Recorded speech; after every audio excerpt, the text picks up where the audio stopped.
Listo. Ya, ahora ya estoy grabando. Entonces, creo que le sale algo para dar permiso para grabar, si no estoy mal. Sí. Algo que después de la presentación de la reunión anterior y con base en el interés y como la iniciativa de todo el mundo, decidimos hacer un cambio. Entonces Alejandro, John, Iván y yo nos reunimos y lo que tratamos de hacer es reestructurar un poco las charlas para que queden como una memoria de las charlas, que sean algo más estructurado. Entonces, por eso decidimos pedirle el favor al profesor Daniel Pavón que hablara, que fuera la primera charla sobre la historia de las ciencias atmosféricas en Colombia. Y entonces hoy él aceptó y vamos a tener la charla del profesor. Y la siguiente charla, entonces, en un mes, va a estar a cargo de la Unidad Nacional para la Gestión del Riesgo de Desastres y hemos estado en contacto con Mauricio Romero. Mauricio, no sé si quiera decir algo al respecto. No, buenas tardes a todos, que estamos atentos de que nos programaste esta charla, entonces la prepararemos con el equipo. Muchas gracias. Gracias. Y para abrir la charla, Alejandro Martínez va a dar una presentación corta antes. Alejandro, ¿quisieras hablar un poquito sobre lo que vas a hablar en el siguiente mes? Lo que lo puse ahí. Hola, ¿me oyen? Sí. Ok, es que porque estoy teniendo unos líos con el computador. Eh, no alcancé a escuchar la primera parte. Me estás diciendo que cuente de qué hablaríamos el otro mes. Sí, entonces primero vas a hablar tú, dar una charla sobre tu Ujú. trabajo y después vamos a tener al equipo de Mauricio Romero. Listo, sí. Entonces, por nuestra parte, estaríamos contando sobre algo que estamos empezando a hacer en la Universidad de Antioquia y es la simulación de unos eventos de tormenta a escala convectiva. Y en particular vamos a mostrar un par de ejemplos, uno de un sistema convectivo de mesoscala en Córdoba y el otro que es el evento de Mocoa. Entonces les mostraríamos como, por una parte, el lado de diagnóstico y de cómo se compara el modelo eh, cómo se compara el modelo con respecto a observaciones y por otra parte hablar un poco como de la circulación de bajo nivel que estuvo asociada a los eventos. Perfecto. Bueno, no sé, algo más, Iván o John Mejía, que quieran hablar sobre como la reestructuración que estamos pensando. También queremos dar unas charlas sobre observaciones, ¿cierto, John? Lo que tú has hecho. Sí, quería como mencionar a nivel de comerciales que vamos a dar una charlita de campañas de campo, donde diseño y problemas asociados a las campañas de campo con experiencias reales en muchos países, incluido Colombia, y ahí hay temitas de mucho interés para todos. Bueno, perfecto. Bueno, entonces eso era todo. Básicamente que queremos aprovechar el interés y dejar esto como algo que puedan usar los estudiantes, investigadores a futuro. Entonces por eso las estamos grabando y tratando de hacer algo un poco más como sólido y estructurado. Bueno, creo que por ahora no más introducción y vamos a dejar que el profesor Daniel Pavón dé la charla. Daniel, ¿puedes compartir? Sí, listo, ya comparto.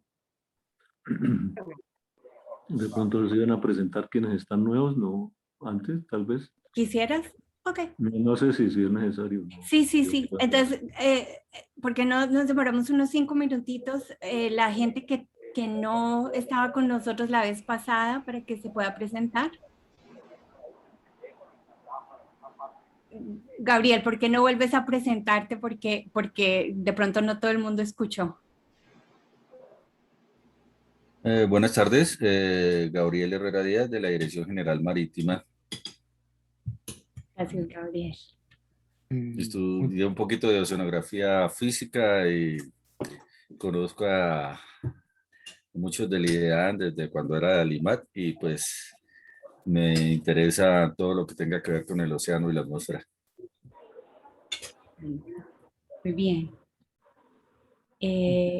Buenas tardes para todos. Mi nombre es Leonardo Moreno. Trabajo también para la Dirección General Marítima.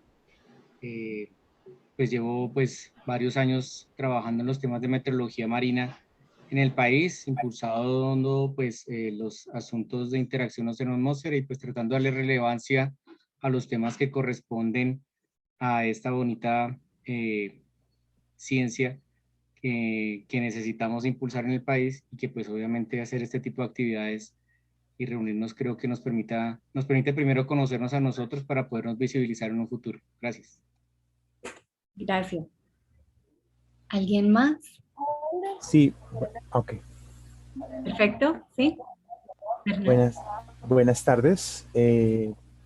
Bueno, primero pues agradezco esta convocatoria de la red que ustedes han promovido pues con esta iniciativa de varios de ustedes. Mi nombre es Néstor Ricardo Bernal Suárez. Yo soy actualmente estudiante de doctorado en geografía en la Universidad Nacional de Colombia. Mi director es el profesor José Daniel Pavón y venimos trabajando algunos temas relacionados con geografía física, climatología. Entonces, el interés mío, acorde ya al formulario, es la estadística aplicada a análisis climáticos. Yo soy estadístico y pues tengo la maestría, desarrollé la maestría en la universidad también, la Universidad Nacional, la maestría en meteorología, y pues me alegra mucho estarlos acompañando y bueno, de nuevo agradezco por esta iniciativa de la red en ciencias atmosféricas para Colombia. Gracias. Sí. Sebastián.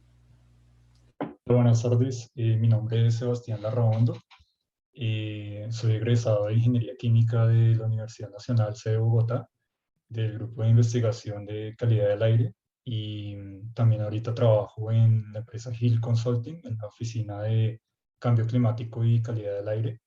Entonces, pues muchas gracias por el evento. Yo me enteré fue por la lista de correo del grupo de investigación, pero me parece bastante interesante este tipo de espacios de difusión. Entonces, pues muchas gracias. Gracias. ¿Alguien más? Sí, buenas tardes para todos. Yo soy Guillermo Armenta, ingeniero de sistemas y magíster en meteorología.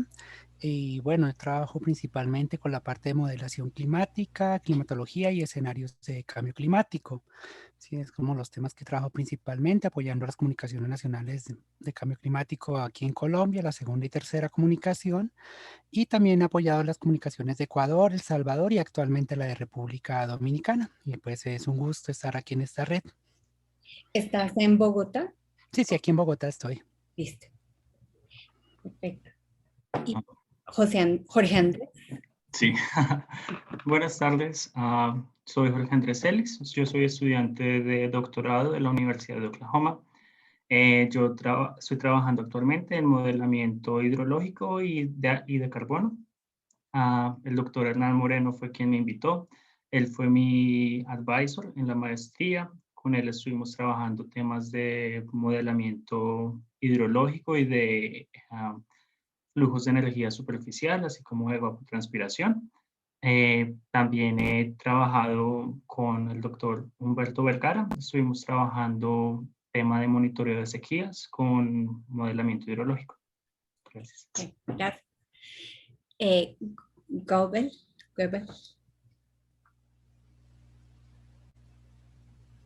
La persona con la mano arriba. Yo no escucho nada. ¿Ustedes escuchan? No. No, no se escucha.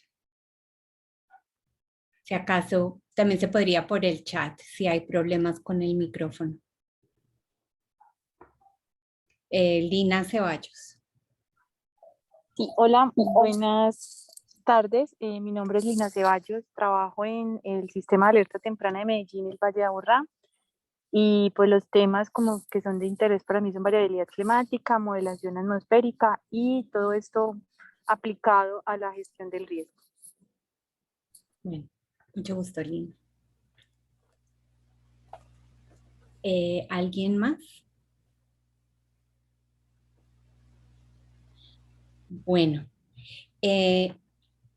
entonces yo creo que ahora sí podemos empezar con la presentación del profesor. Profesor Daniel Pavón. Ahora sí me tocó. Sí, ahora sí. Pues ya miramos.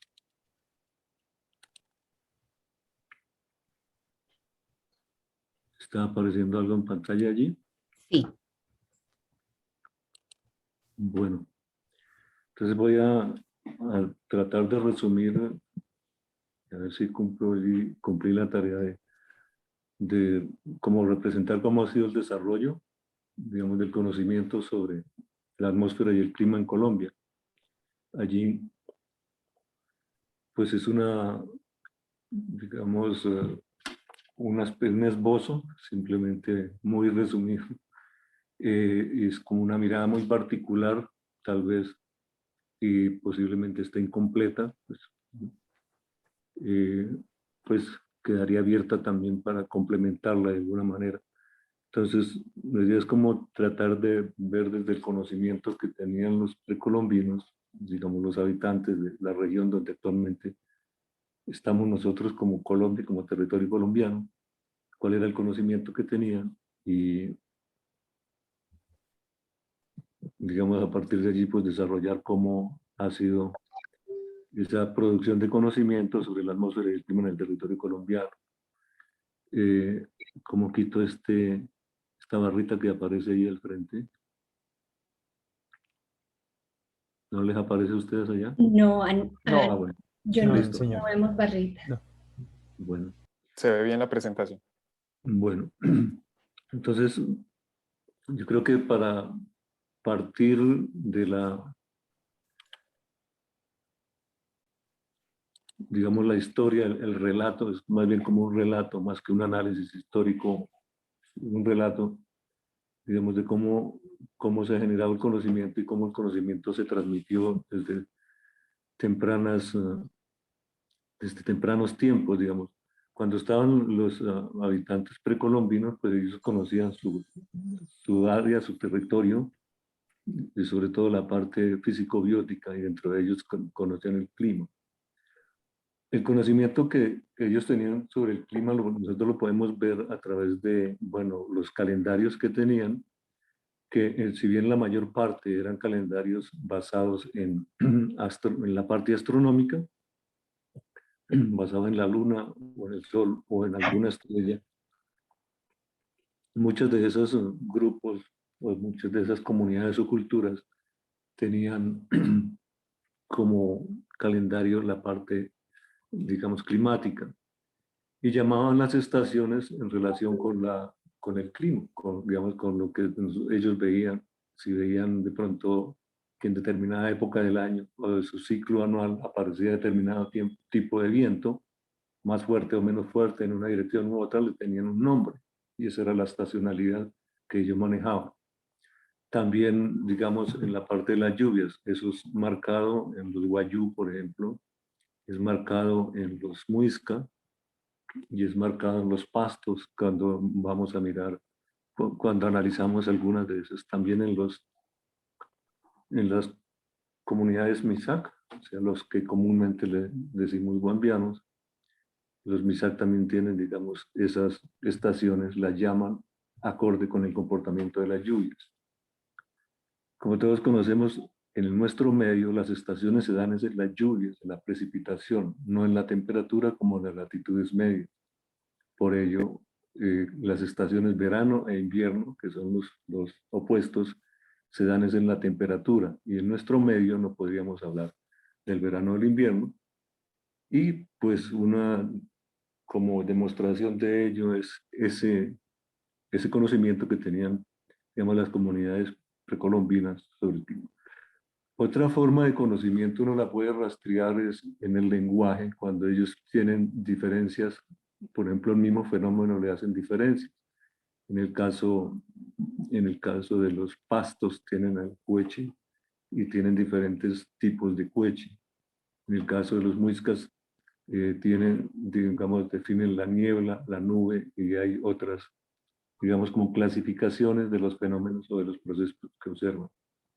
En el caso de los yupa y los que llamamos motilones, ellos tienen una diferenciación entre los dos tipos de nube, la nube que no produce lluvia y la que produce lluvia intensa, que es nube negra, camuro, y la otra que es corosa. Entonces es una forma de clasificación que involucra un conocimiento sobre, digamos, los procesos atmosféricos que están allí. Y así, digamos, podemos encontrar ese conocimiento que se ha perdido por diferentes razones, pero uno lo puede rastrear a través de, por ejemplo, el lenguaje. Si uno mira de quienes escribieron las primeras gramáticas de esos lenguajes que están allí, ¿cierto? Entonces podemos mirar, podemos también ver en el lenguaje de las comunidades que actualmente todavía existen y tienen en sus lenguajes. Y también lo podemos rastrear en los primeros cronistas que logran, digamos, transmitir ese conocimiento. Los primeros cronistas, los escribientes que venían con los conquistadores, de alguna manera tenían una forma, digamos, escribieron sobre cómo llamaban determinados fenómenos. A través de esas fuentes podemos identificar que efectivamente había un conocimiento de la atmósfera, de la dinámica atmosférica y del clima, y que pues estaban en unas estructuras diferentes, en unas miradas diferentes y todo ello. Pero entonces viene ya el momento del contacto de las dos culturas a finales del siglo XV, por 1492, entonces donde ingresa, pues ya aparece Cristóbal Colón. Y allí hay una situación interesante que se encontró, digamos, en las relaciones y cartas de Cristóbal Colón. Encuentro, pues, de pronto antes alguien lo mencionó, pero es la primera vez en que llaman invierno a unas condiciones de lluvia en la América tropical, ¿cierto? Entonces, dice primero el uso de la palabra invierno a las lluvias en la zona tropical. Entonces, el domingo 9 de diciembre escribe Cristóbal Colón: este día llovió e hizo tiempo de invierno como en Castilla por octubre. Entonces, aquí tenemos el comportamiento de la temperatura del aire y de la precipitación en Castilla y León y en Sevilla. Entonces tenemos allí, digamos, en octubre pues es lluvioso, ¿cierto? Y está entrando el invierno, es decir, está empezando a hacer frío. El verano, por razones que tal vez no explicaré porque todos conocemos, digamos, la península ibérica está siempre, casi siempre, influenciada por el anticiclón que está allí. En el invierno el anticiclón migra hacia el sur y entonces da cabida a que los frentes atmosféricos pues lleven más, digamos, pues transiten por allí y nos den las lluvias que están allí. Entonces el invierno para el Mediterráneo, para el ibérico, es lluvia, y el verano es calor y es menos precipitación. Entonces por eso se traslada ese conocimiento, digamos, de ese comportamiento. Se empieza a darle el nombre de verano e invierno aquí en la América tropical. Así es como llega el uso de la palabra invierno para las lluvias y verano para el tiempo seco, que pues no se debería usar y que algunos a través de la historia también criticaron, digamos, el nombre de verano e invierno en nuestro medio. Entonces es como la explicación. Pero allí empieza a haber como un intercambio de los saberes y como un traslado del conocimiento del medio, que es el medio europeo, tratar de poner los esquemas europeos a la parte americana, en este caso de América tropical, América ecuatorial. Y así, pues en la medida como va desarrollándose la conquista, pues para poder conocer el territorio tienen que basarse en los saberes, en el conocimiento que tienen los precolombinos para poder transitar, digamos, el territorio, ya sea por mar o por los ríos o por tierra. Entonces deberían conocer estaciones, cuándo son la estación lluviosa, cuándo es la estación seca, qué tipo de fenómenos ocurren, cuándo están los ríos crecidos o no. En fin, para ello tuvieron que, de alguna manera, durante todo este periodo de la conquista, tratar de basarse en el conocimiento que tenían los aborígenes.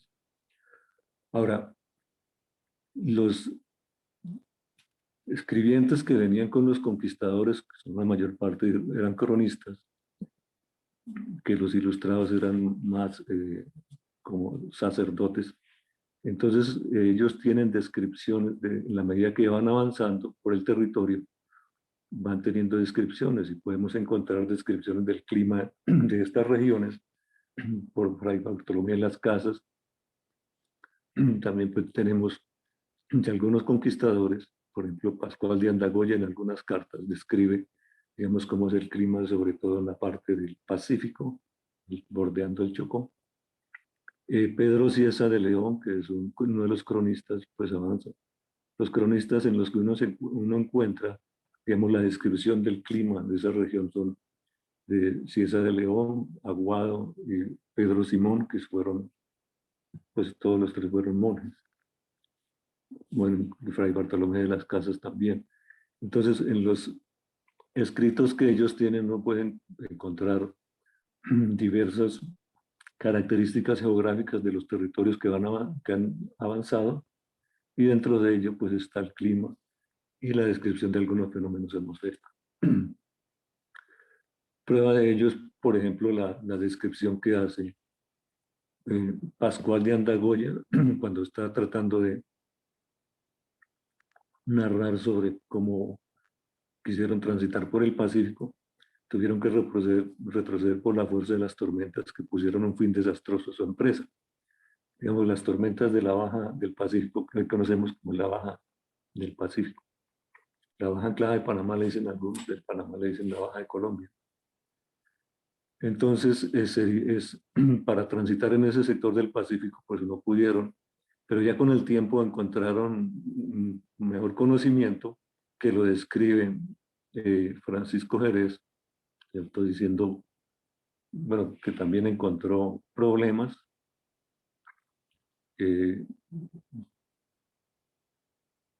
Digamos, cuando iba de Panamá hacia el Perú, también encontraron problemas. Y esos problemas por la baja anclada, la baja presión que está allí, que llamamos la baja anclada de Panamá.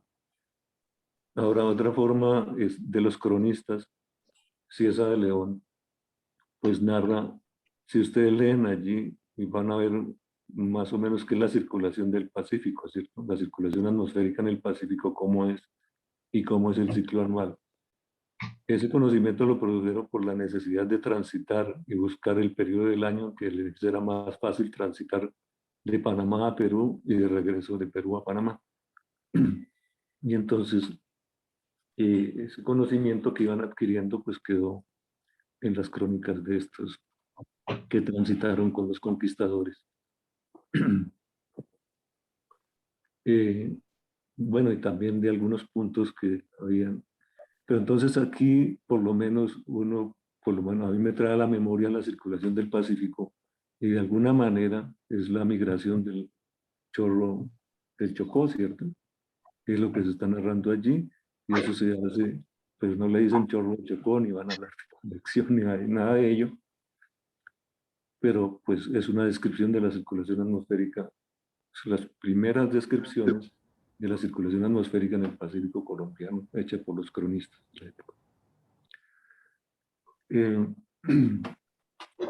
Ese conocimiento también tuvo que generarse porque, digamos, ya la parte política de la administración del territorio requería organizarlos y para, digamos, poder autorizar una fundación, o sea, una ubicación de un sitio, un asentamiento.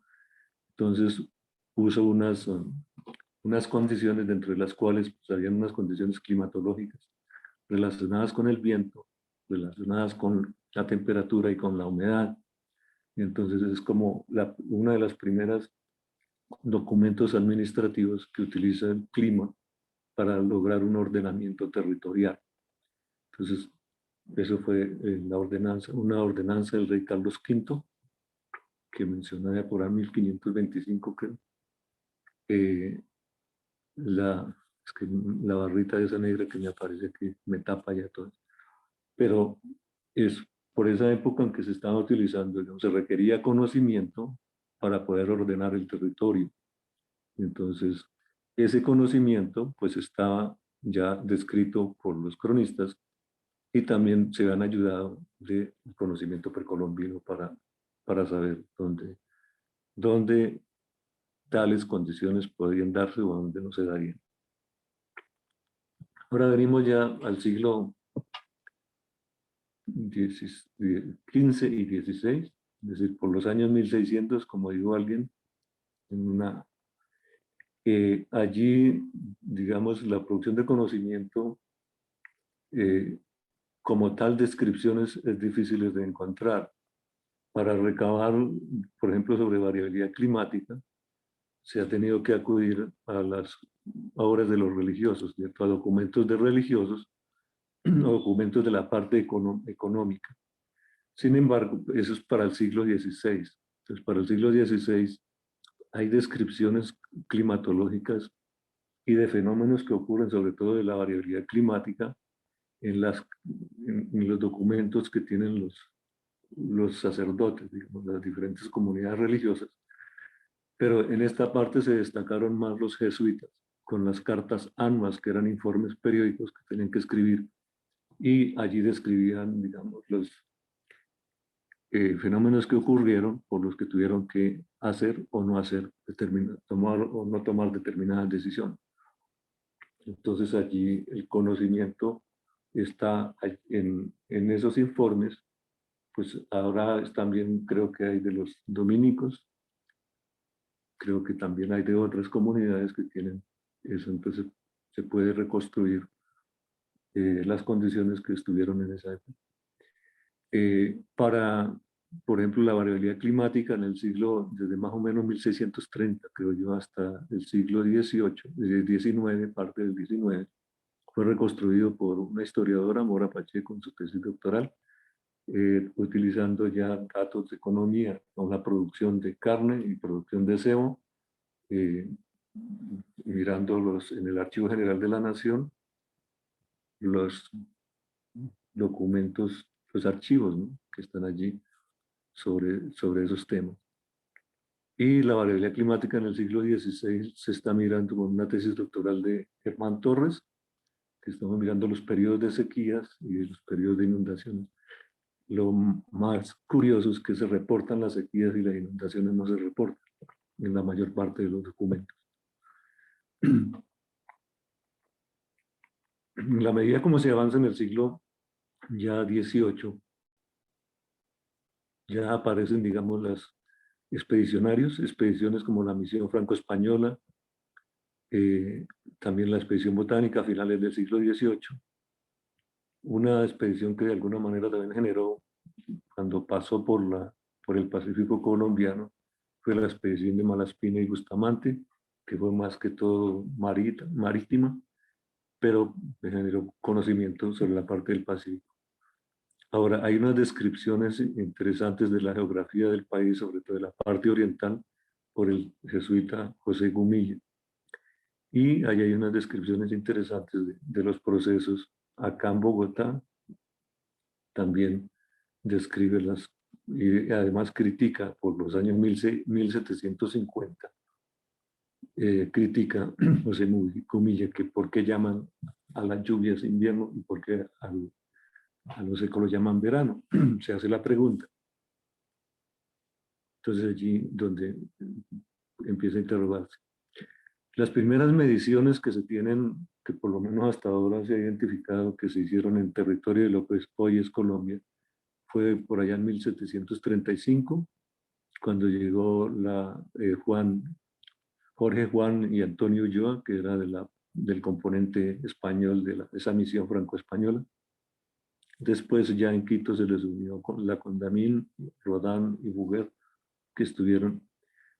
Y allí se hicieron bastantes mediciones, sobre todo de la parte barométrica, ¿Por qué la parte barométrica? Como la presión atmosférica, porque estaba bueno, la tarea en ese momento que tenían la misión franco-española era medir la distancia, digamos, la distancia de un arco de meridiano para compararlo con la medición de un arco de meridiano de otra misión que se había ido al norte de Europa, a Laponia, no sé, para demostrar si la Tierra era chata o era larga, era alargada, que eran las dos discusiones que tenía Newton con Descartes. El uno decía que era achatada en el Ecuador, el otro decía que era achatada a los polos, y entonces esa misión fue la que vino parte de ese, para medir ese meridiano, y entonces allí se iniciaron las mediciones tanto termométricas como barométricas. Claro que hubo más barométricas que termométricas en el territorio, sobre todo en lo que es actualmente Ecuador y el sur de Colombia. Bueno, después ya viene la expedición botánica, que está más orientada a la parte biótica, pero allí también se hicieron, digamos, mediciones, se pueden hacer conclusiones o se hicieron descripciones que de alguna manera permiten entender el clima que domina digamos, el territorio que se estaba pues explorando, ¿cierto?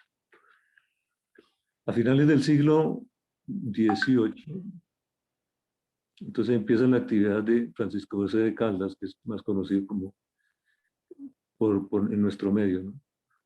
Bueno, pero antes de ello tendría que mencionar esto. En el 1770 hubo una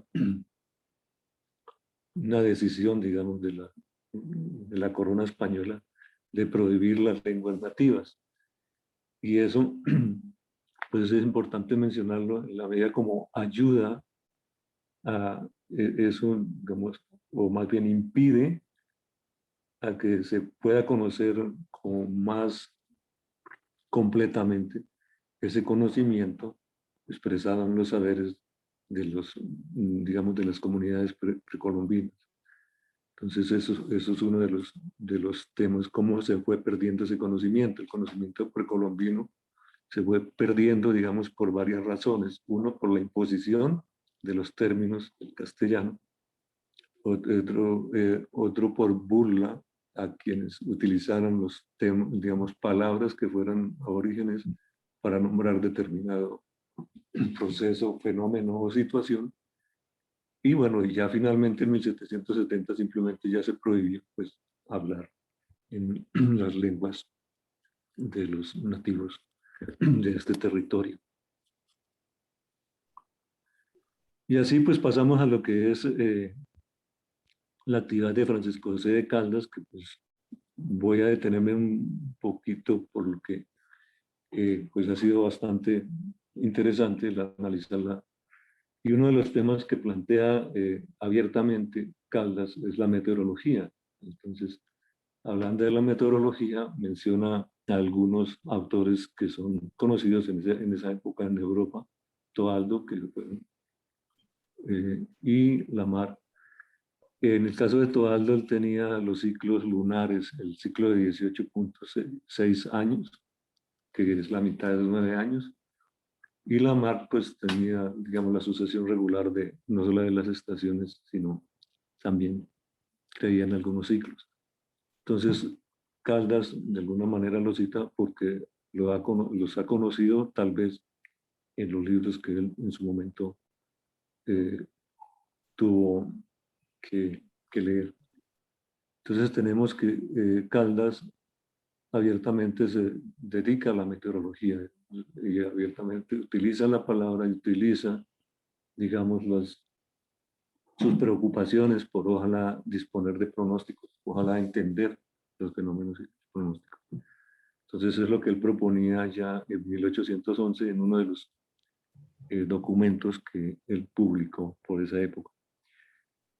La actividad de Caldas está relacionada más, bueno, pues se le ha catalogado más de geógrafo, pero en climatología y en meteorología ha desarrollado una actividad bastante fuerte en observaciones, en producción de conocimiento de pronto producción de conocimiento más en la descripción de las condiciones climáticas de la región, pero también en el planteamiento de algunas hipótesis, como veremos ahorita más adelante. Y también estaba preocupado por la difusión del conocimiento y de la información meteorológica y climatológica para el servicio de la sociedad. En este caso, más que todo, estaba preocupado por la agricultura y el comercio, porque era comerciante también.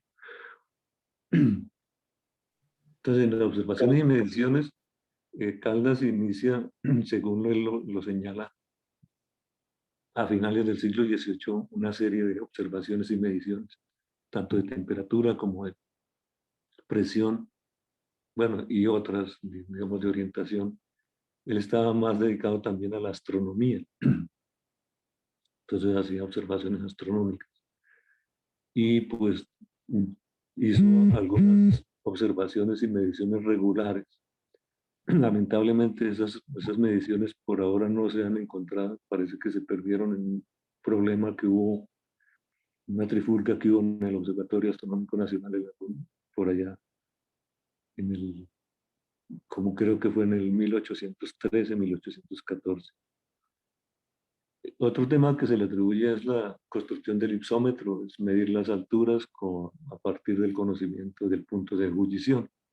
Entonces, es un tema que ha tenido discusión, que es un principio que se conocía en Europa, pero de todas maneras, el valor de lo que ha tenido Caldas es, digamos, de proponer aisladamente una forma de medir diferentemente al barómetro, porque en ese momento las alturas, para medición de las alturas, se tenía desarrollado grandes desarrollos en la barometría, que la Bouguer sobre todo se ocupó bastante de corregir, digamos, las mediciones, lo que es el gradiente vertical de presión, para calibrarlo con cuánto equivale a la altitud. Entonces, algo que se le reconoce, que han criticado que no es así, que no es un invento, de todas maneras sí es una de las facetas con las que a Caldas se le podría denominar como un innovador, ¿cierto? Innovador en el sentido de que quería construir instrumentos para hacer mediciones, para solucionar determinados problemas. En este caso, la medición de las alturas. Bueno, también estableció el método de medir las montañas, que eso es ampliamente conocido, utilizando el punto de ebullición del agua. Algunas observaciones sí se han podido salvar, que fueron las de 1807 y las de una parte de 1808, que él alcanzó a publicar en el semanario de la Nueva Granada, por allá en 1810. Entonces, tenemos información de Caldas para ese año y medio, cómo fue Bogotá, en donde quedaba el Observatorio Astronómico Nacional, que es donde está ahí al lado de la Casa de Nariño actualmente. Otro de los temas de las observaciones que hizo Caldas en su curiosidad por los procesos atmosféricos, él apuntó en las noticias meteorológicas del semanario de la Nueva Granada, por allá en 1809, lo que él pudo observar en ese año. Y eso pues ha servido, digamos, esta anotación ha servido como una de las evidencias de que sí hubo una erupción, que es la erupción que se llama la erupción desconocida, que es esta que está acá, que no se sabe dónde hubo erupción, pero hay, digamos, muestras donde, digamos, en los sedimentos, en los glaciares, en diferentes partes hay evidencias de esa glaciación, de esa erupción volcánica, pero no se sabe dónde pudo haber ocurrido. Fue un enfriamiento, tal vez hubo un enfriamiento en esa época. En términos generales, el decenio entre 2011 y 2020 fue más frío que los otros decenios del siglo XIX. Bueno, después este fue más frío por la erupción del que produjo la erupción de 1815, que produjo el año 1816 como el año sin verano. Pero entonces los datos, las observaciones de Caldas son valiosas en la medida, sobre este tema, en la medida que son una evidencia más de que si algo ocurrió, una erupción, que nosotros la podríamos observar pues que en esa época Caldas la pudo observar de esa manera, digamos, cómo estaba el cielo. En cuanto a la producción de conocimiento, pues más es, como mencionaba, la descripción de la parte climatológica del territorio, de lo que actualmente es Colombia y Ecuador. ¿Sí? Entonces hizo descripciones, pero hay un tema que él planteó antes que lo publicaran otras personas, fue lo de la isla de calor, digamos, como que intuye y supone, digamos, como plantea como hipótesis de que una parte poblada, digamos, con toda la actividad que tiene allí, pues pueda generar unas condiciones térmicas diferentes a las de alrededor. Lo que más tarde pues se conoce como la isla de calor. No es que Caldas haya descubierto la isla de calor, por lo menos la intuyó y supone sobre el tema. Después ya en 1818 se publican los primeros trabajos sobre la isla de calor y en Londres y después en París se habla sobre ello. Pero digamos llama la atención con que se adelantó un poquito de tiempo para plantear esa suposición, esa hipótesis.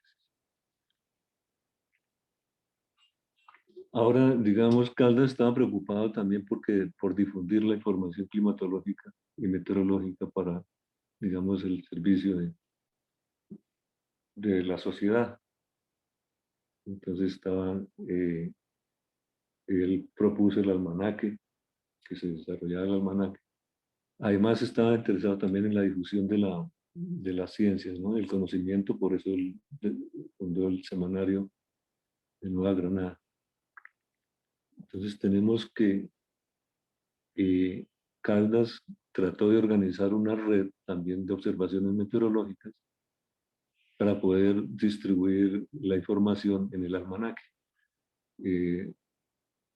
Eso estamos hablando de comienzos del siglo XIX. Para esa época pues habían ya redes de observaciones en Europa, Norteamérica, en Asia, incluso en Sudamérica mismo.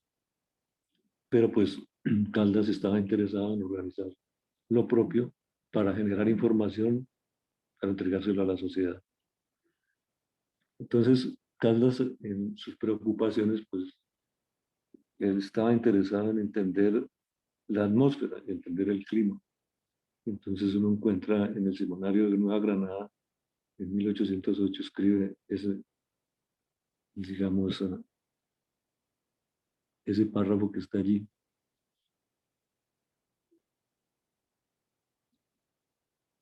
Donde de alguna manera él expresa la no linealidad de los procesos, preocupa por el desorden en la atmósfera de todos los procesos. Pero como nos da como una tranquilidad de que algún día de pronto se podrán encontrar esas leyes o esas, podamos descubrir cómo que funcionan todos los procesos que están en la atmósfera.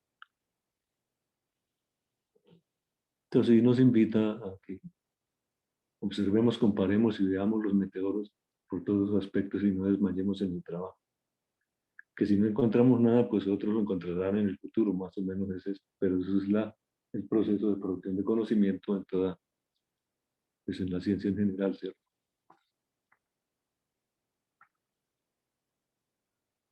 Entonces, eso nos decía Francisco José de Caldas, digamos, entre finales del siglo XVIII y comienzos del XIX.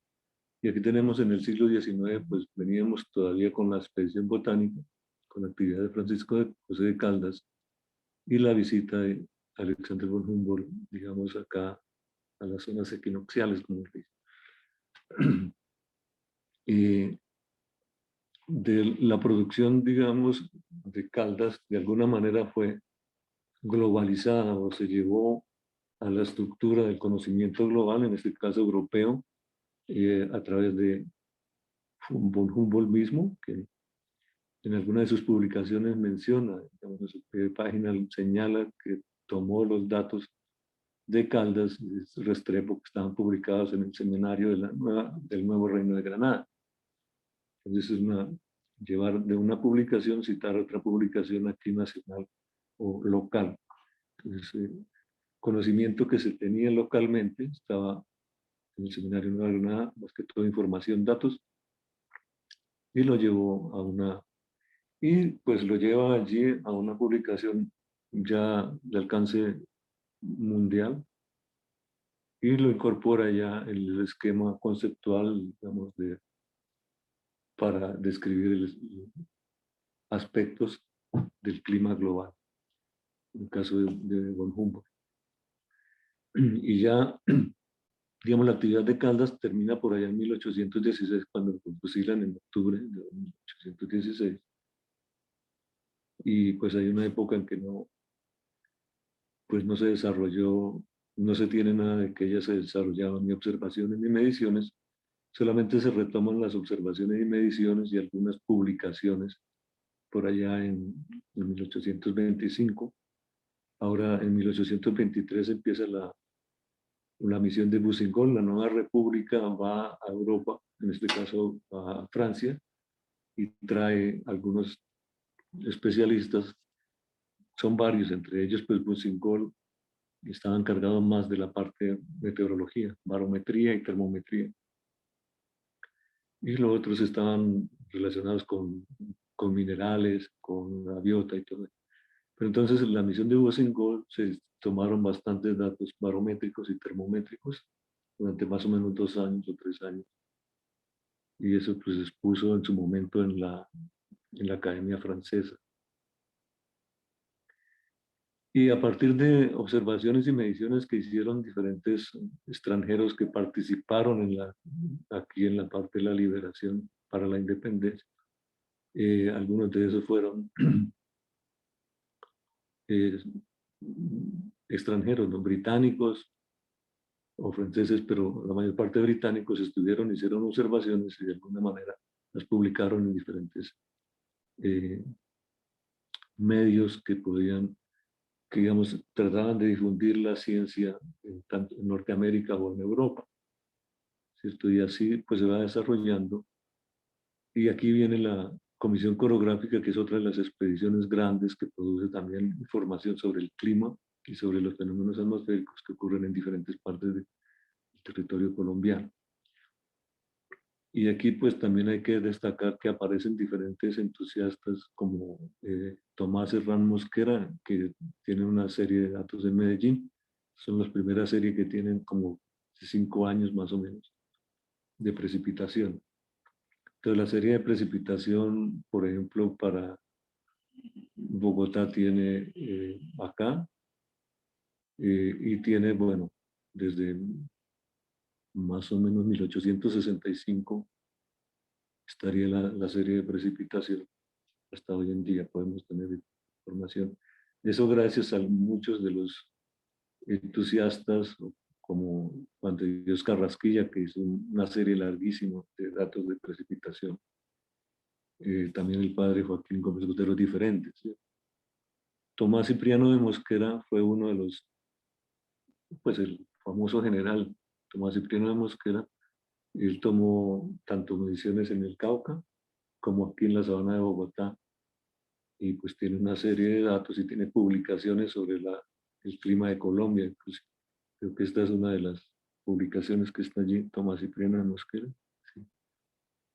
Que se publicó allí. Entonces se iba generando el conocimiento y por fortuna algunos lo iban publicando y lo iban dejando allí. En el siglo XIX jugó un papel muy importante, digamos, el Observatorio Astronómico Nacional. Todos quienes estuvieron allí en el observatorio, desde Francisco José de Caldas, que la actividad de Caldas desde 1805 fue muy relacionada con el Observatorio Astronómico Nacional. Y todos ellos fueron, de alguna manera, entusiastas de las mediciones y observaciones meteorológicas. Pues porque de alguna manera estaban relacionadas con las observaciones astronómicas. Pero entonces allí se tiene también una serie de datos y conocimientos, descripciones. Llama la atención que, por ejemplo, Boussingol enseñó meteorología, aunque no se sabe dónde, pero la enseñó aquí en Bogotá. Y alguien más, creo que fue Benedicto Domínguez, también enseñó meteorología en esa época. Y él enseñó en ingeniería, se tienen inclusive los manuales. Del Observatorio Astronómico Nacional, pues aparece hacia finales del siglo XIX, 1880, Julio Garavito Armero, que es el famoso, es un ingeniero, famoso por la parte de ingeniería y astronomía, pero también desarrolló algunas actividades de observaciones meteorológicas y de descripciones del clima, como la descripción del clima de Bogotá. ¿Cierto? En los cuadernos de Julio Garavito se pueden encontrar los cursos que él daba sobre ecuaciones diferenciales para la dinámica de fluidos de la atmósfera. Ahí hubo otros que estuvieron como Hedner, que estuvo 2 años, casi 3 años por este medio, y también desarrolló una descripción del clima de Colombia. Entonces pasamos a los siglos XX, entonces aquí la actividad se va haciendo muchísimo más densa, ¿cierto? Y en una sola diapositiva casi que no cabía. Y entonces aquí pues viene la actividad de Julio Garavito Armero, que hasta 1920, la del entusiasta Carrasquilla, Robert West, el famoso geógrafo, hace las descripciones de la climatología del Pacífico, Jorge Álvarez Lleras, que es el fundador, o por lo menos uno de los fundadores de la Academia Colombiana de Ciencias Naturales, Exactas, Física y Naturales, pues fue también uno de los grandes aportantes a la meteorología en Colombia. Él estuvo en diferentes congresos y presentando la propuesta y la necesidad de crear un servicio meteorológico nacional junto con Julio Garavito Armero y el Álvarez Lleras. En 1914 hicieron el programa, de tal manera que ya en 1917 aparece el Servicio Meteorológico Nacional, 1917, y empieza a funcionar como servicio meteorológico, que de alguna manera lo estaba ejerciendo el Observatorio Astronómico Nacional. Después viene ya a ejercer como director del Servicio Meteorológico Nacional el padre Simón Sarasola, que es destacado investigador sobre todo de los huracanes. Él viene de Cuba, estaba en Cuba, se traslada a Colombia a dirigir esto, lo llamó un gobierno de esa época para que dirigiera el Servicio Meteorológico Nacional. Y él tiene, uno lo que encuentra es que en Nature y en Monthly Weather Review, él tiene algunos escritos donde cuestiona la existencia de los contraalicios. Y entonces hay aquí tenemos parte de esa discusión en la revista Nature. Aquí está el redactor Bonacina de la época de Nature sobre la parte de meteorología. Entonces aquí señala sobre cómo el padre Sarasola había publicado en el Monthly Weather Review de abril de 1916 el tema de los contraalicios. En fin, había una discusión sobre el conocimiento de cómo funciona, cómo es la dinámica atmosférica, la circulación atmosférica en estas latitudes.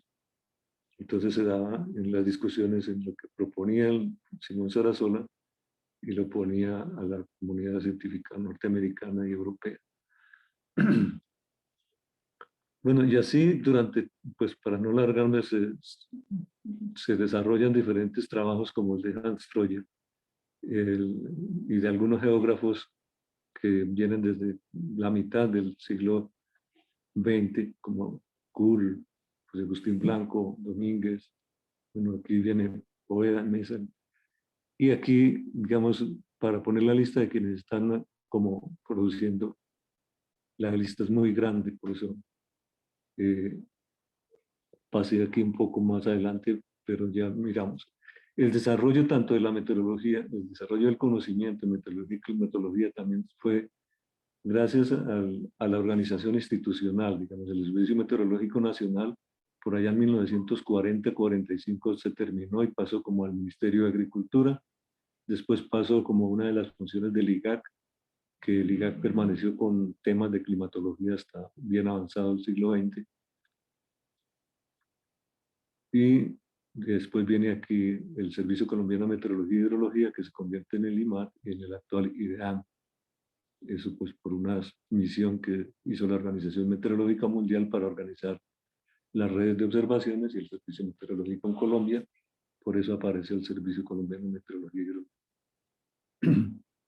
Y vienen otra de las instituciones que se formó es el Centro de Investigación del Café, que tiene unos aportes importantísimos en la producción de conocimiento, sobre todo aplicado a la agricultura, no solamente al café, principalmente al café. Pero hay grandes aportes del centro del CENICAFé, que están en el boletín de CENICAFé, ¿cierto? Otro de los buenos aportes a la producción de conocimiento en Colombia es el Instituto Geofísico de los Andes, que organizó el padre Jesús Emilio Ramírez, sacerdote jesuita, que pues él se graduó creo que en Wisconsin, de geofísica. Entonces vino aquí, gracias a él tuvimos los primeros radiosondeos de la ionosfera por allá en 1965.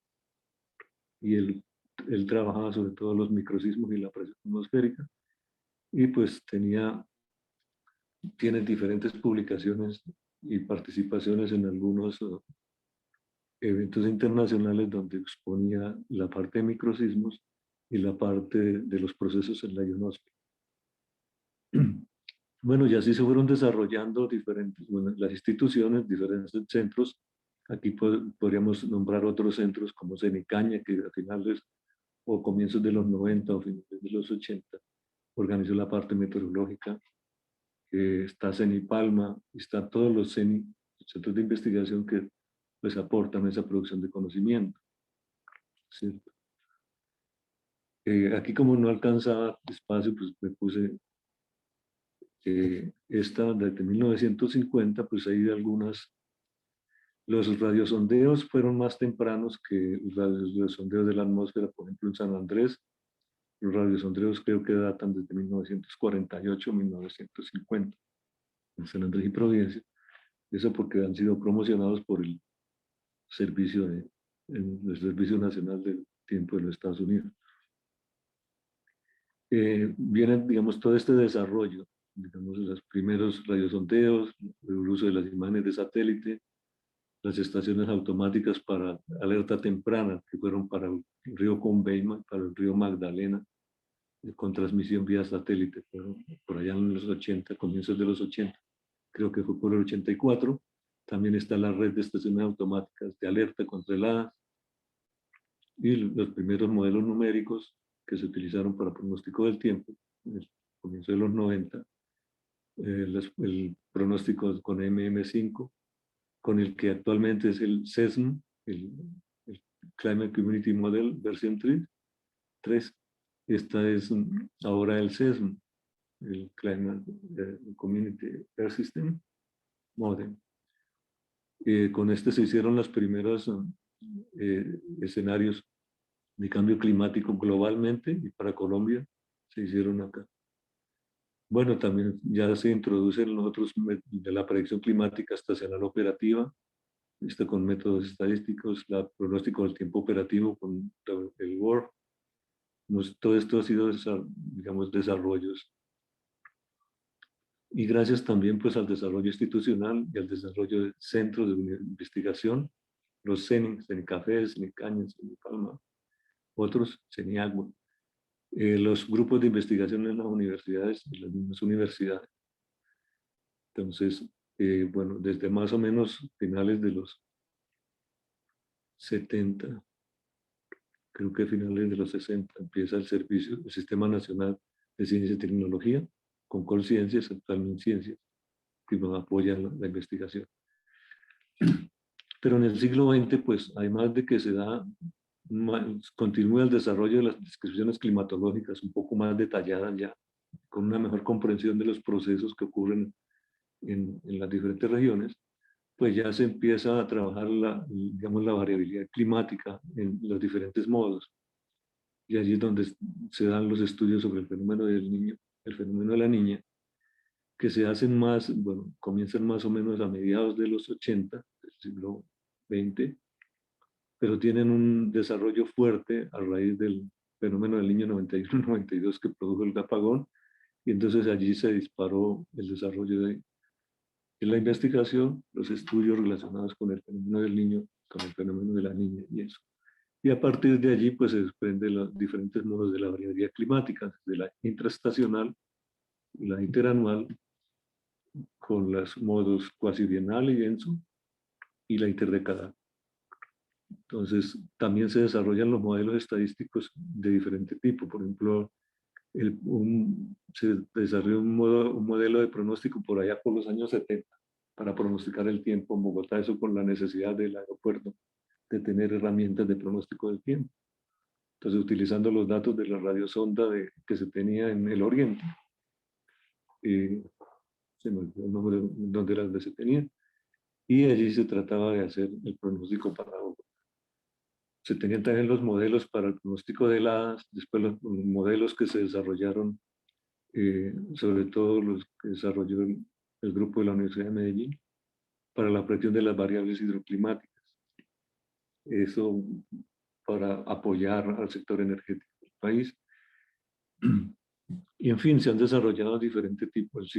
La segunda mitad del siglo XX, pues tenemos estudios de todo tipo, desde la variabilidad climática, no solamente las descripciones, sino el desarrollo de modelos, aplicación de modelos estadísticos, modelos numéricos, los estudios de paleoclimatología. Se destacan los estudios de Van der Hamen-Hoogimstra, también junto con Orlando Rangel, que han hecho, por ejemplo, los Hoogimstra, tenemos los 3,5 millones de años de la climatología de la sabana de Bogotá. También los trabajos del profesor Jesús Ignacio del Valle sobre dendroclimatología. De ahí pues hay un grupo ya que está desarrollando diferentes estudios sobre dendroclimatología, que hasta el profesor José Ignacio, hasta esa época no creían que podría hacerse dendroclimatología en nuestro medio. Entonces se tiene eso. Los estudios de calidad del aire y de contaminación atmosférica se empiezan a desarrollar más o menos por los años 90, debido al desarrollo, como se estaban organizando ¿cómo se llaman? Las entidades ambientales metropolitanas, los DAGMA, lo que es ahora la Secretaría Ambiental acá, en fin, en las ciudades como Cali, Bogotá, Medellín, Barranquilla, se formaron esas como corporaciones metropolitanas del medio ambiente, y entonces allí se empiezan a desarrollar. Claro, se desarrollan los estudios, las investigaciones en universidades como la Universidad Nacional, tanto Medellín, Manizales, Bogotá, del Valle, y ya después cuando se empiezan los programas de ingeniería ambiental y de ciencias ambientales en diferentes universidades, pues aparecen grupos también para analizar contaminación atmosférica y calidad del aire. Y los estudios sobre la electricidad atmosférica, sobre todo la detección y pronóstico de descargas, allí se avanzó bastante. A partir de los trabajos que hizo el profesor Horacio Torres, tengo entendido que esos se iniciaron como por los años 80, y entonces allí se tiene también un gran conocimiento sobre digamos, el comportamiento de las tormentas eléctricas en nuestro medio. Claro, como es en ciencia, todavía en todos estos temas hay mucho por explorar. Entonces se esperaría que hacia el futuro los centros de investigación, las universidades, los grupos de investigación y todos los nombres de ustedes que no pude meter acá porque son muchos, entonces van a poder seguir desarrollando, digamos, ese conocimiento sobre tiempo atmosférico, sobre la atmósfera, su dinámica y sobre el clima de Colombia. Entonces todo el conocimiento ese que más o menos está almacenado en revistas, en libros, en informes técnicos, aquí solamente puse algunos de los más reconocidos, digamos, donde hay más material sobre la atmósfera y el clima de Colombia. Pero hay muchas otras revistas nuevas que están apareciendo. Pero no solamente están allí, digamos, en los anaqueles, ¿cierto? sino que también ese conocimiento de alguna manera ya está en modelos estadísticos o en modelos numéricos que se están utilizando para la investigación para generar más conocimiento, o se están utilizando ya operativamente en el pronóstico del tiempo o en la predicción climática. Bueno, espero no haberme extendido demasiado. Muchas gracias por la atención.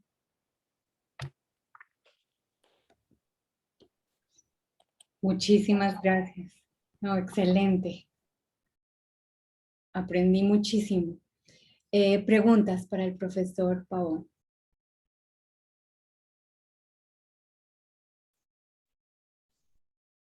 Bueno, yo tengo una.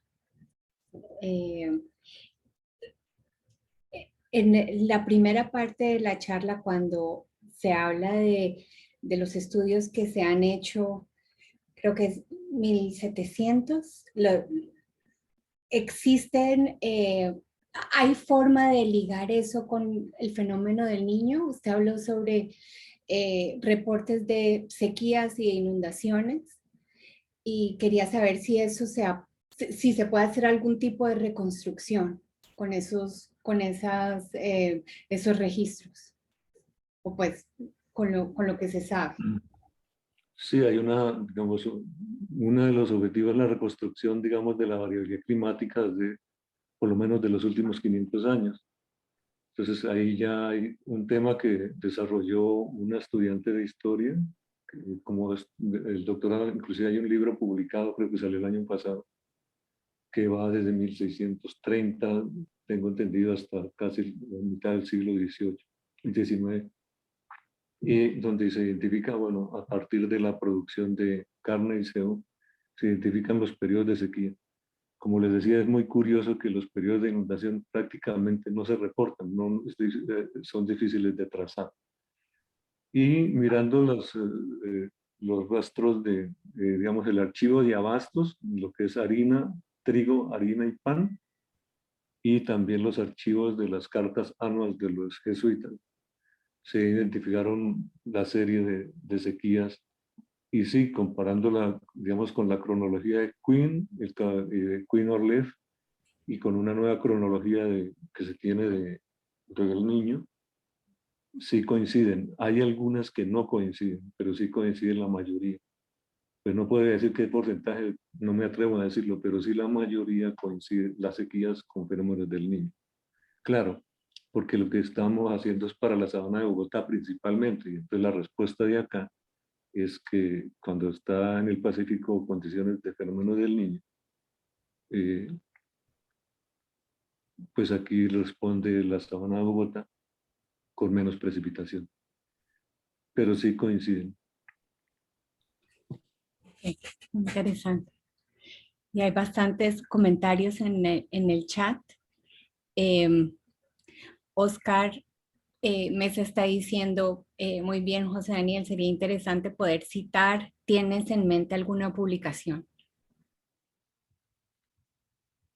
Sí, ahorita estamos trabajando, bueno, esto irá como una parte a lo que es un capítulo de un libro que se está organizando sobre la producción del conocimiento geográfico, digamos, el desarrollo del pensamiento geográfico en Colombia. Entonces, un capítulo corresponde al desarrollo del conocimiento en meteorología y climatología. Entonces, digamos, esto es como en el grupo de investigación se tiene la línea de climatología histórica y de historia de la climatología. Entonces, por eso, yo creo que sí va a ser un capítulo del libro, por lo menos por ahora. Y con gusto lo comparto, Oscar. Lo podríamos poner en la página. La referencia. Doctor Daniel. Sí. Disculpa, por allá en el año 92 vine al IDEAM a preguntar precisamente sobre las bases de datos de las mediciones que teníamos en el país y estaban haciendo o terminando la recopilación de la información porque en ese tiempo pues todo estaba en los papelitos que poníamos en las estaciones. ¿desde cuándo más o menos tiene usted conocimiento de que haya información, ¿cómo se llama? Digitalizada de mucho tiempo atrás, porque, por ejemplo, nosotros en la Escuela Naval, el Centro de Investigaciones, yo personalmente recogí durante más o menos 15 años información de Cartagena, estoy hablando desde el año 88 hasta el año 2000, más o menos recogimos esa información y no sé si tengan esa trazabilidad de toda esa información porque toda la traíamos nosotros acá o la enviábamos acá a Bogotá. Porque en los centros de investigaciones de nosotros, pues hay mucha historia referente a las mediciones y al proceso inicial de hacer descripciones, caracterizaciones y pronósticos del estado del tiempo, que por el tema operacional y la necesidad, porque todo esto se basa en la necesidad que tienen las personas para desarrollar sus actividades. Nosotros, por el tema de seguridad marítima de la Armada Nacional en aquel entonces, tuvimos la necesidad de empezar a verificar, a ver por qué el clima o por qué el mar se comportaba así.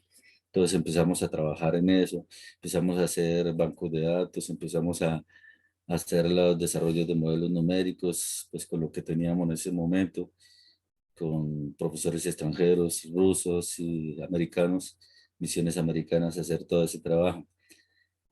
Pero quisiera saber si todo eso ya está sistematizado, al menos lo que nosotros hacíamos en ese momento, y si ya tienen actualizada la climatología, hasta qué año aquí en Colombia.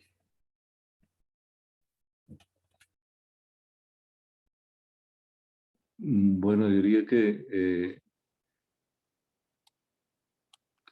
pues en 1993 era el IMATO, en realidad.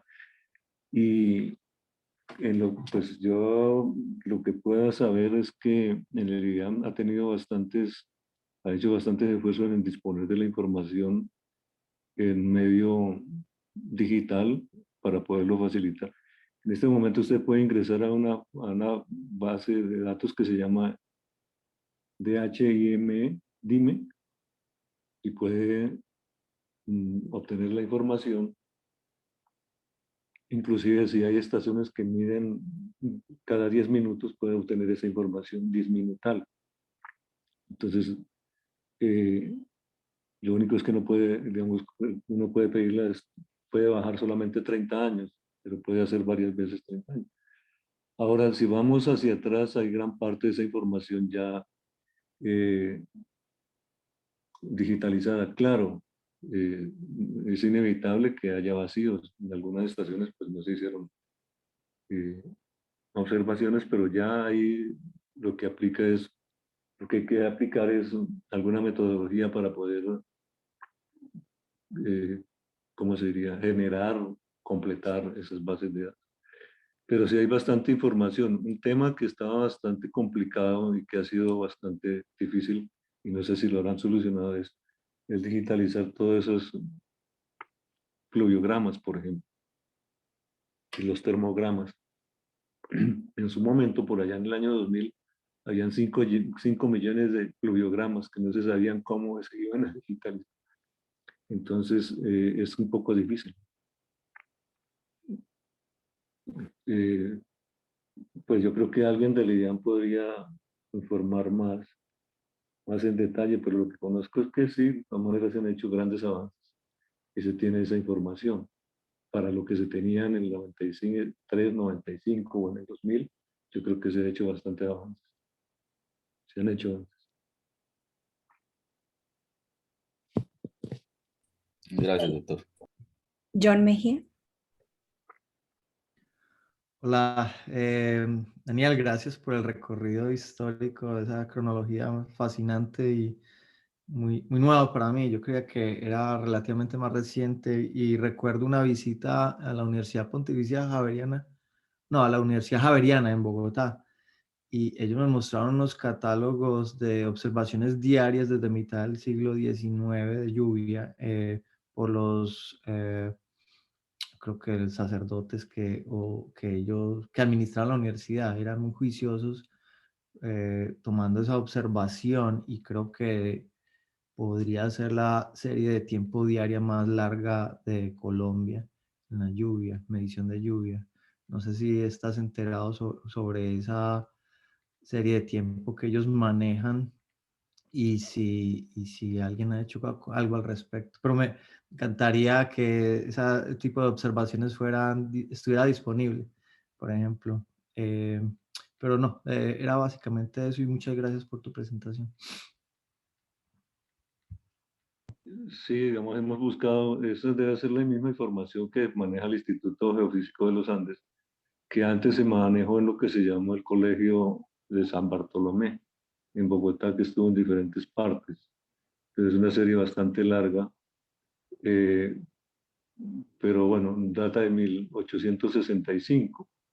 Estamos buscando otros datos que pueden estar anteriores para poder, como se diría, llevar esa serie más atrás.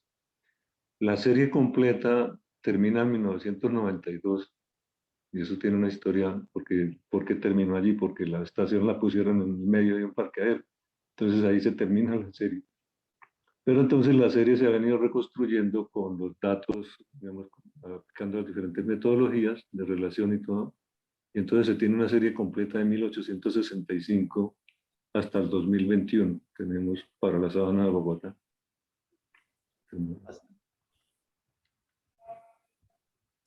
Lina Ceballos pregunta, en su experiencia, ¿qué tan fácil sería consultar las referencias que acaba de presentar? ¿Sería fácil encontrar estas en línea o tocaría desplazarnos hasta las bibliotecas para acceder a esos documentos?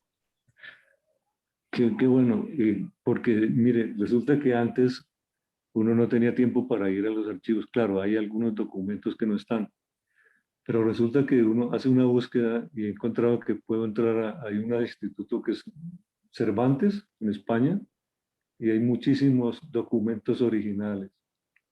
Google ha promovido, ha promocionado, ha financiado, impulsado, digamos, que muchos originales estén en línea. Y gran parte de estos que yo mencioné es que los he obtenido en línea. Yo no he tenido que viajar, por fortuna, porque hay archivos que están en línea realmente.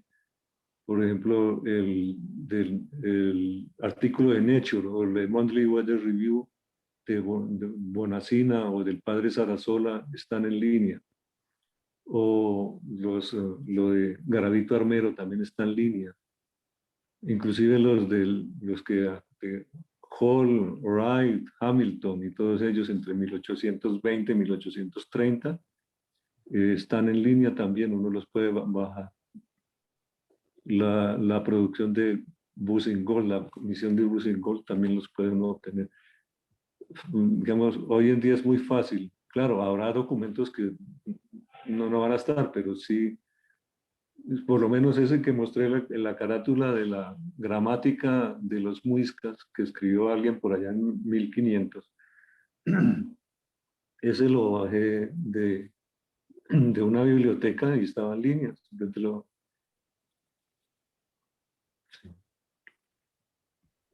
Bueno, gracias. Isabel tiene una pregunta. Hola, ¿sí me escuchan? Que he tenido muchos problemas de sonido. Sí, bueno, buenas tardes. Profe Pau, muchísimas gracias por la presentación. Yo quería mientras hablabas, yo solo pensaba como en el momento histórico en el que estamos actualmente, donde estamos como sociedad, como humanidad, haciendo todas estas reivindicaciones sociales y pensándonos también cómo han sido nuestras trayectorias de evolución, y pues en la ciencia no queda por fuera como de esa reflexión.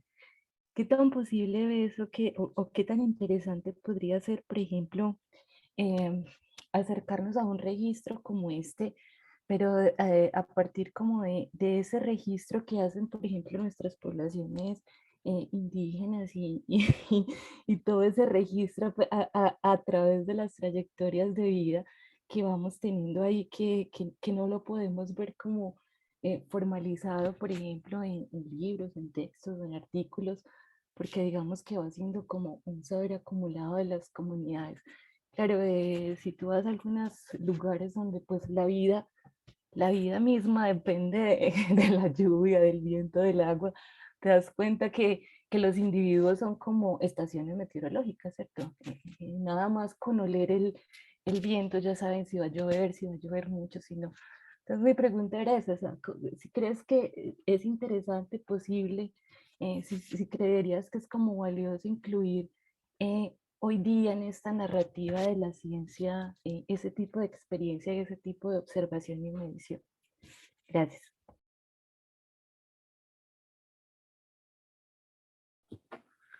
Bueno, y creo que, digamos, ahí yo creo que estamos pasando a lo que se llamaría las percepciones sobre el tiempo atmosférico y el clima, ¿cierto? Y esas percepciones, pues a través de ellos se podría de alguna manera reconstruir ciertos aspectos. Por ejemplo, si quiere uno reconstruir para el pasado, si uno mira documentos relacionados con el folclore puede encontrar elementos que le informan cuáles fueron las condiciones climatológicas de ese momento.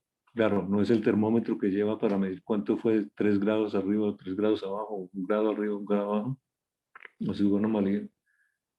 Pero sí, digamos, lo que queda registrada es la percepción no de individuos, sino de la comunidad, ¿cierto? Y eso sí queda registrada en alguna parte. ¿En dónde quedan registradas? Quedan registradas en un refrán, en una canción, en un poema o en diferentes, digamos, ya son cuestiones diferentes de lo físico, ¿sí? Pero a lo que voy es que sí se puede reconstruir, a través de eso se puede reconstruir aspectos. Digamos, generalmente yo les doy a los estudiantes de climatología, ya al final, cuando son las relaciones clima-territorio, que me toca un capítulo, les doy a leer los cuentos de Manuel Mejía Vallejo, que tal vez es muy conocido, que no es La Casa de las Dos Palmas, sino hay unos cuentos que se llaman Cuentos de Zona Tórrida. Y hay un cuento que se llama Cielo Tapado y el otro se llama Tiempo de Sequía. Y ahí se describen pero muy, pues les sugiero que mire, se llama, la serie de cuentos se llama Cuentos de Zona Tórrida. Y los dos cuentos son Cielo Tapado, Cielo Cerrado y Tiempo de Sequía. Y simplemente es una forma, digamos, muy, como sea, artística, cómo se percibió, cómo fue el comportamiento de una comunidad en esas dos condiciones. Y cuando uno va a mirar, uno mira que fue en una época del fenómeno del niño, cuando uno escribe, cuando uno trata de mirar, analiza por qué lo escribió, entonces fue una sequía, un fenómeno del niño por ahí en los años 50 y en un fenómeno de la niña más adelante. Uno lo escribe en Colombia, en Antioquia, el otro lo escribe en Nicaragua. Entonces, a través, digamos, de esas obras, ¿cómo se diría? Artísticas, ¿no? Que de alguna manera plasman la percepción del medio, también se puede. Pero entonces, digamos, esto ya no es el modelo numérico, ya no es sino ya es otras dimensiones, otras variables que uno habría que tomar. Si lo que digo yo que también son, ¿cómo se diría? Válidas, son viables y todo ello. No sé si pude responder, Isabel. Laura Rojas pregunta, en el documento que usted hace referencia de los muiscas, ¿hay algún registro de las temporadas secas que podrían considerarse como eventos del Niño? No, digamos, porque no son, Allí solamente lo que se quiere mirar es si hay, digamos, en el lenguaje uno encuentra una estructura de conocimiento, pero no miramos si habrían relatos de, digamos, de algunas fases de la variabilidad climática. Lo que sí hay una situación que pues se requiere analizar y no la menciono más como especulación, es el tema de la inundación de la sabana de Bogotá, la aparición de Bochica y todo ello. Digamos, allí hay un tema que pues, pero ya es un tema más como de quiénes serían allí, más dedicados a esa parte de la cultura y todo ello. Pero el documento que se presenta allí, no, ahí es más que todo una gramática, y en la gramática del lenguaje lo que se busca es si a determinado fenómeno le tienen alguna clasificación, y eso ya muestra un conocimiento un poco más avanzado. Eso era lo que se quería mirar en ese documento. Gracias. Bueno, creo que la última pregunta es aquí de Bernal, es ¿cuál considera que debería ser la prioridad en las mediciones de variables meteorológicas en el territorio colombiano? Ello con la intención de seguir construyendo conocimiento histórico de la meteorología como la que nos ilustró.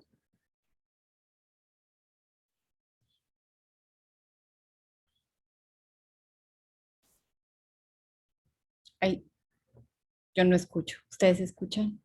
Perdón, tenía el micrófono cerrado. Okay. Digamos, no, yo creo que los que se están registrando, las variables que se registran, digamos, tanto para lo histórico, digamos, para que en el 2022, el siglo XXI, el siglo XXII, finales del XXI, recuerdo en el XXII, puedan conocer cómo fue esta época. Yo creo que se está dejando bastantes evidencias, ¿no? Con todos los registros que se están haciendo, se están dejando en diferentes medios y todo ello. Ahora, lo que tal vez es un tema que es más, que le apostaría es cómo dejar en la memoria de las comunidades los extremos que les han afectado, porque generalmente, digamos, cuando pasan 2 o 3 generaciones se olvidan de que un extremo los afectó. Y entonces el hecho de que les dejemos registros históricos y todo ello, pues no les dice nada. Hay que dejar algo, por lo menos simbólico, en la comunidad para que, digamos, de generación en generación sepan que recurrentemente puedan estar teniendo ese tipo de extremos. Entonces, yo más bien me lanzaría por ese lado porque, pues, ¿qué variables? Pues, a mí no se me ocurren que otras variables. De pronto, serían variables relacionadas con la percepción, pero entonces si es con la percepción, entonces es que nos dediquemos más a describir nuestros sentimientos frente al aire, frente a la brisa, frente al amanecer o al rocío o a la lluvia. Digamos, serían esas otras variables, pero más le apostaría es como cómo dejar registros que queden en la memoria, pero que queden de generación en generación. Es que pasan 2 o 3 generaciones y ya se les ha olvidado. Por ejemplo, lo que pasó, digamos, Armero. Ya las generaciones actuales no tienen, digamos, casi no se acuerdan, ni se van a acordar, digamos, no saben qué es. Entonces, ¿cómo dejar algo que sea en la conciencia, en la memoria permanente de que deben estar alerta? Sí, ligado Entonces, como a lo que estaba diciendo Isabel, ¿no? De otras formas de registro histórico, ¿no? Bueno, yo creo ya vamos llegando al final. De nuevo, gracias, profesor, por esa charla. Wow, me aprendí muchísimo, muy interesante. Y creo que se ha visto el interés de la comunidad en el chat. No sé si ha estado leyendo los comentarios. Yo los voy a salvar. porque creo que son importantes. Bueno, muchas gracias a todos y nos vemos dentro de un mes, el siguiente viernes del mes de agosto, el segundo viernes del mes de agosto, que vamos a tener la charla de Alejandro Martínez y de la Unidad Nacional para la Gestión del Riesgo de Desastres, que yo creo que ellos también tendrán opiniones sobre qué tipo de observaciones son importantes, ¿no? Creo que también por ese lado. ¿Algún comentario final de los asistentes? Bueno, muchísimas gracias otra vez y nos vemos en un mes. Muchas gracias por la invitación y por la exposición. Gracias. Hasta luego, gracias. Muchas gracias.